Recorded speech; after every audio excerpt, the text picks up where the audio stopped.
let's look at the anatomy of the hypothalamus, a much smaller area of the diencephalon, but one with very important connections to autonomic nervous system, control of endocrine secretions, particularly involving the pituitary gland, and also with some visceral ties to the limbic system. So the view on the next page illustrates a kind of a higher magnification review of the anatomy of various hypothalamic nuclei that are again positioned, as we saw earlier, in the lateral wall of the third ventricle, just above the optic chiasm, which is illustrated here anteriorly, just above the two components of the pituitary gland, and containing, among other things, the mammillary bodies. Note again that the mammillary bodies are the only grossly visible part of the hypothalamus, other than the posterior pituitary, which, as we'll see, is an outgrowth of various parts of the hypothalamus. All of the other hypothalamic nuclei are embedded in the lateral wall of the third ventricle and can't be seen without special histochemical or histologic techniques. So we're only kind of schematically diagramming their approximate location in that lateral wall. And we know their approximate locations because various hypothalamic nuclei are situated in close proximity or just above the optic chiasm, the infundibulum that leads down to the anterior and posterior pituitary, or they constitute mainly the mammillary body in the posterior region of the hypothalamus. So actually there are 4 regions of the hypothalamus. 3 of them are true hypothalamic regions. The 4th of them, known as the preoptic area, is actually a telencephalic derivative, even though its neurons play a role in hypothalamic function. So let's deal with the preoptic area first. Even though it is a telencephalic structure, it basically is a site where releasing hormones, releasing factors, are produced and released down at the level of the anterior pituitary that play a role in the release from the anterior pituitary of androgens and estrogens. So obviously lesions that might involve the preoptic area might arrest various aspects of sexual development in a prepubescent individual. After puberty, the lesions in this area might affect gonadal function, resulting in either amenorrhea on the female side or impotence on the male side. Then, moving back to the anterior region. The anterior region nuclei are situated directly above the optic chiasm, and logically 2 of the nuclei in this region are named for that position, because 2 of the nuclei in this region are the supraoptic nucleus and the suprachiasmatic nucleus, logically named because of their position. Probably the best known of the hypothalamic nuclei are in this region, and they are certainly best known because of their well-established functions. And these are the paraventricular and supraoptic neurons that give rise to and synthesize the neuropeptides, vasopressin and oxytocin, that are sent down axons that arise from these 2 nuclei that leave the hypothalamus, course down through the supraoptical hypophyseal tract, and release their neuropeptide hormones in the posterior pituitary. So now we can be very precise in the sense that the posterior pituitary, the neurohypophysis, we have long said that it is a direct outgrowth of the central nervous system. Now we can be very precise and say that its axons are a direct outgrowth of the paraventricular and supraoptic nuclei in the anterior region of the hypothalamus.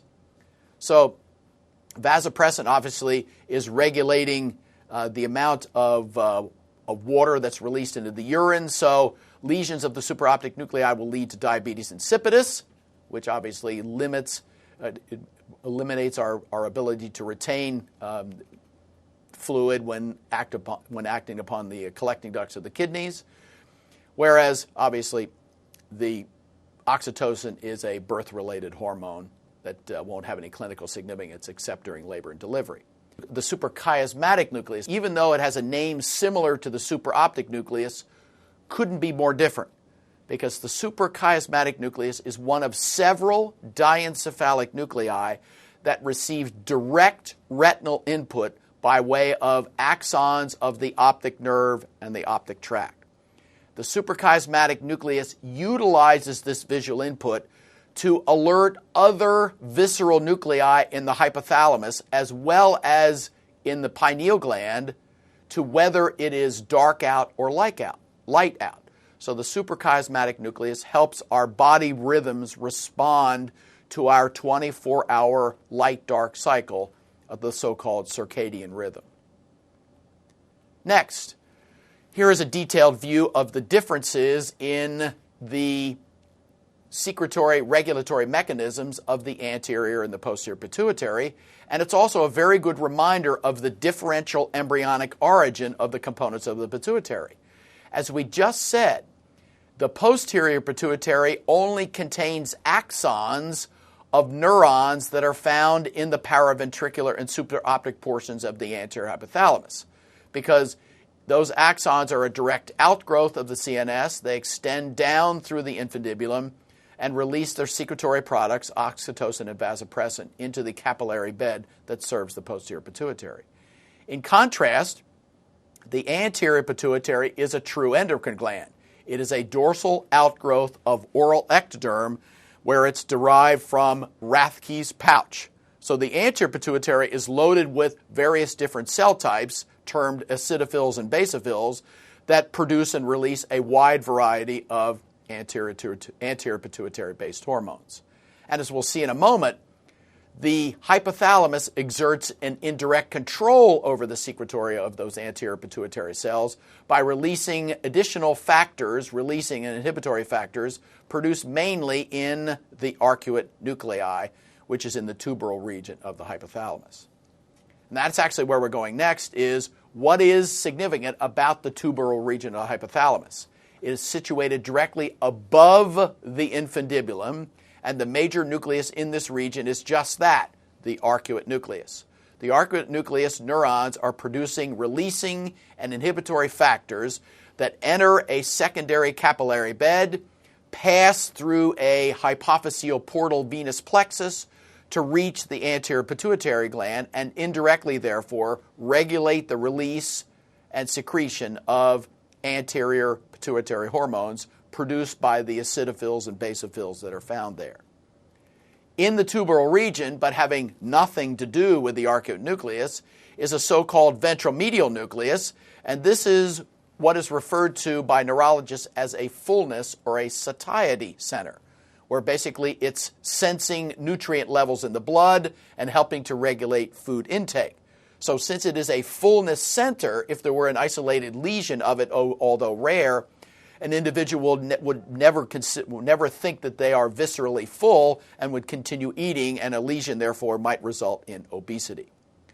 Kind of a corresponding area that's adjacent to the tuberal region but lateral to it is in the lateral hypothalamic zone, a diffuse area of the hypothalamus that contains, among other things, a feeding center. So it's logical that we have a feeding and a fullness center localized in various parts of the hypothalamus, both of which are sensitive to different levels of nutrients in the blood and can activate various other components of the autonomic nervous system to allow us to increase or decrease nutrient input. Then if we move posteriorly, obviously the dominant structure in the posterior region of the hypothalamus are the mammillary bodies, which we said earlier are the largest, most grossly visible component of the hypothalamus other than the posterior pituitary. And as we've indicated several times now, the mammillary nuclei are part of the limbic system.